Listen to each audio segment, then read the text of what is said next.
আপনি গাড়ির সেফটি চান, ইঞ্জিনের সেফটি চান, নিজের সেফটি মনে করেন যে আমার সেফটির প্রয়োজন আছে, তাহলে আপনি সিএনজি করেন না, গ্যাস করেন। আপনি এলপিজি করেন, চোখ বুঝে আরামসে চালান। এলপিজি ট্যাঙ্কি এই দেখেন, পুরো ট্যাঙ্কির ওজন নাই 20 কেজি, আর একটা সিএনজি ট্যাঙ্কি 50 থেকে 60 কেজি ওজন আছে, মানে একটা সারাক্ষণ একটা যাত্রী বহন করার মতন। এলপিজি কতটা সেফটি দেখলেই মনে হয় জানি আমি এটা নিরাপত্তায় আছি। আর গ্যাসের সিলিন্ডার যে কোনো সময় একটা আতঙ্ক।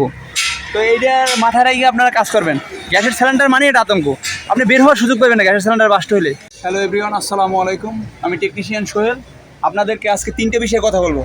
গ্যাস, এলপিজি, তেল, এর ভিতরে কোনটা সাশ্রয়, কোনটা আপনার গাড়ির জন্য ভালো, ইঞ্জিনের জন্য ভালো। মানুষ তেল সবসময় মনে করে তেল ভালো, হ্যাঁ তেল 1 নম্বরে তেল আছে। তেল দিয়ে আপনি গাড়ি চালাবেন, দীর্ঘমেয়াদী ইঞ্জিন ভালো থাকবে, আপনার ব্লক বলেন অন্যান্য ফাংশন ভালো থাকবে, গাড়ির টান ভালো থাকবে। কিন্তু আপনার এখন দেখা যাইতেছে বৈশ্বিক যে তেলের সংকটের কারণে তেলের দাম ঊর্ধ্বমুখী। ঠিক আছে, তেলটা নিয়ে মানুষ একটু বিকল্প ভাবতে চায়, তাই ভাবতে চাই গ্যাস ভরে, গ্যাসের সিস্টেম করে। কিন্তু গ্যাস গাড়ির 2 নম্বর গ্যাস খুবই মারাত্মক। গ্যাস ইঞ্জিন শেষ করে ফেলায়, তারপর আপনার বডি হিট হয়, রিস্ক হয়ে যায় গ্যাস ভরানো, সিরিয়ালে জাম, অনেক সমস্যা। তাই এর তৃতীয় যে বিকল্পটা আছে, যেমন এলপিজি, এলপিজির গুণগত মান নিয়ে আপনারে বললে শেষ করতে পারবো না। কারণ এলপিজি আর তেল সেম লিকুইড, এটাও একটা লিকুইড।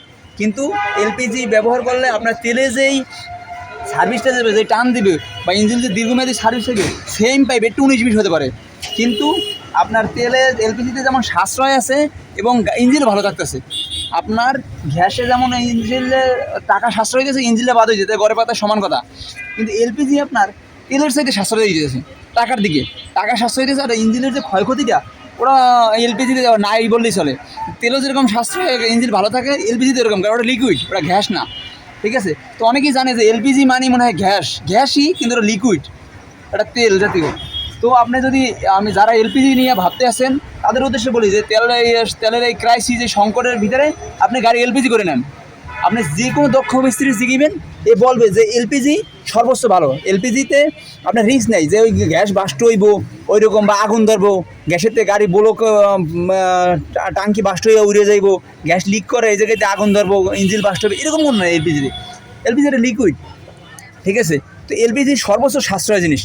এটা ইঞ্জিনের জন্য, আপনার গাড়িতে যে বহন করে, যে ড্রাইভিং করে বা যারা যাত্রী হিসেবে চলাচল করে, এদের জন্য এলপিজি এটা বাংলাদেশে অ্যাভেলেবেল। সবাই এটার বিষয়ে কোনো অভিজ্ঞতা নাই বা জানাশোনা নাই যে এলপিজির কী গুণগত মান বা এলপিজির কী উপকারিতা। তো আমি সবাই সাজেস্ট করবো যে এলপিজি নিয়ে আপনারা কাজ করেন। ঠিক আছে, এলপিজি দিয়ে গাড়ির ফিট করেন এবং এলপিজিতে গাড়ি রেডি করেন। আপনি যেমন সাশ্রয় হবে টাকা, যেমন 1 লিটার এলপিজি যে অনেক মানে গ্যাস তেলের সাইডে প্রায় 5-3 কিলো বেশি যায়। ঠিক আছে, টাকা বেশি হলেও, আর গ্যাসে তো আপনার ধরেন 500 টাকার গ্যাস বলে সারাদিন চলা যায়। কিন্তু আপনার গড়ে দেখা যায় যে বছর শেষে 2 বছর পরে ইঞ্জিনটা বাদ হয়ে যায়। তো আপনারা এই যে 2 লাখ টাকা আবার বাদ হয়ে যেতেছে। তার থেকে যদি আপনি প্লাস মাইনাস করেন, তাহলে দেখা যাইতেছে এলপিজিতে আপনার যেমন সাশ্রয়, আবার আপনার ইঞ্জিনটা ভালো থাকে। সিএনজি সব দিকে রিস্ক, ক্ষতি। সিএনজি মানে আতঙ্ক, যে গ্যাস ভরতে গেলেন আপনার বাস্ট হইতে পারে, এইটা হইতে পারে। রোডে বিভিন্ন বছর শেষে টেস্ট করাই দেয়, কিন্তু বাংলাদেশে টেস্ট করে না, মানুষ ওইভাবেই চালাইতে থাকে। ঠিক আছে, কিন্তু বিপদ নিয়ে ঘোরাফেরা করে। আর সিএনজি কিন্তু অন্যান্য দেশে আমরা অনুমতিই দেয় না সিএনজি চালানোর জন্য, গ্যাসে গাড়ি চালানোর জন্য। কোনো দেশে, এশিয়ার কিছু কিছু দেশ আছে, ঠিক আছে, উন্নত কোনো রাষ্ট্রে আপনার সিএনজি চালাই দেওয়ার কোনো অনুমতি নেই। গ্যাসে কোনো গাড়ি, কোনো বহন চালানোর কোনো অনুমতিই নেই। বাংলাদেশ আর এশিয়ার অল্প কিছু কান্ট্রিতে আছে যেগুলো এইভাবে সিএনজির জন্য মডিফাই করে জ্বালানি হিসেবে ব্যবহার করে। কিন্তু উন্নত কোনো রাষ্ট্রে সিএনজির কোনো মডিফাই সিস্টেমই নেই, সিএনজি জ্বালানি হিসেবে কোনো ব্যবহার করার সুযোগ নেই। কারণ এটা মারাত্মক ঝুঁকিপূর্ণ, রিস্ক এবং খুবই খারাপ একটা। যারা সচেতন মানুষ তারা সচেতন মহলে সিএনজি করে না। আপনি গাড়ির সেফটি চান, ইঞ্জিনের সেফটি চান, নিজের সেফটি মনে করেন যে আমার সেফটির প্রয়োজন আছে, তাহলে আপনি সিএনজি করেন না, গ্যাস করেন। আপনি এলপিজি করেন, চোখ বুঝে আরামসে চালান। তেলের ক্রাইসিস, আপনি সিএনজি করতে চাইতেছেন না, এলপিজি করেন। সেম কিট আপনার টাঙ্কি সিলিন্ডারে অন্যান্য এভরিথিং নিয়ে যেই খরচ হইবে সিএনজির সাথে কম হবে। ঠিক আছে, আর আপনার এই দীর্ঘমেয়াদী গাড়ি টানও ধামধুম হবে, সেমই হবে, ডিজেল অকটেনের মতনই আপনার টান হবে। একটু 19-20 হতে পারে, কিন্তু আপনার গাড়ির ওইভাবেই টান হবে।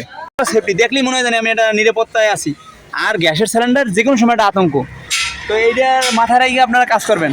গ্যাসের সিলিন্ডার মানে এটা আতঙ্ক, আপনি বের হওয়ার সুযোগ পাবেন না গ্যাসের সিলিন্ডার বাস্ট হলে, এটা নিশ্চিত। কত অ্যাক্সিডেন্ট হয়েছে বাংলাদেশে অ্যাভেলেবেল, এটা তো সবাই জানেন। তো গ্যাসের থেকে দূরে থাকার চেষ্টা করবেন।